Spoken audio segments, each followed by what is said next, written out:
ડભોઈ નગરપાલિકા વિસ્તારમાં આવેલ જીઆઈડીસી ખાતે પાલિકાના લેના બાકી નીકળતા હોવાથી માલિકને નોટિસ બજવીને મિલકતને સીલ મારતા વિસ્તારમાં ફફડાટ જાણવા મળતી વિગત અનુસાર ડભોઈ નગરપાલિકા વિસ્તારમાં આવેલી જીઆઈડીસી ખાતે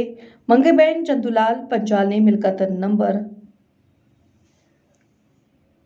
6/3/20/59 વેરો મિલકતની લેરાની રકમ ₹38,513 બાકી હોવાથી ભરપાઈ નહીં કરતા નગરપાલિકા ચીફ ઓફિસર જય કિશન તડવીના હુકમથી અને 75 રૂબરૂમાં જીઆઈડીસીમાં આવેલી મિલકતને પંચોની રૂબરૂ નગરપાલિકા કર્મચારીઓ ચૈતન્ય વસાવા, શિવમભાઈ તડવી, રાજુભાઈ વસાવા, ભાવિશાબેન પરમાર, પ્રાચી પટેલ, કોપિન પટેલ, સંદીપ દરજી, પિંકેશ રાણા દ્વારા સીલ કરવામાં આવી હતી અને નોટિસ બજાવી સદર બનાવેલી સીલ ખોલવી નહીં તેમ છતાં નગરપાલિકાની પૂર્વ મંજૂરી વગર ખોલવામાં આવશે તો ફોજદારી કેસ કરી આગળની કાર્યવાહી કરવામાં આવશે. મિલકતને સીલવામાં આવતા વિસ્તારમાં ફફડાટ વ્યાપી જવા પામ્યો છે. આજ રોજ અમારી નગરપાલિકા ડભોઈની વેરા શાખાની ટીમ સાથે ડભોઈ જીઆઈડીસીમાં માંગીબેન ચંદુલાલ પંચાલ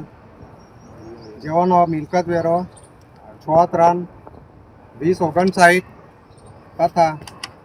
6/3/2060 છે, જેની બાકી વેરા પેટીની રકમ 38,513 તથા 48,025 છે, જેઓની આજ રોજ અમે અમારી ટીમ સાથે સીલ મારેલ છે.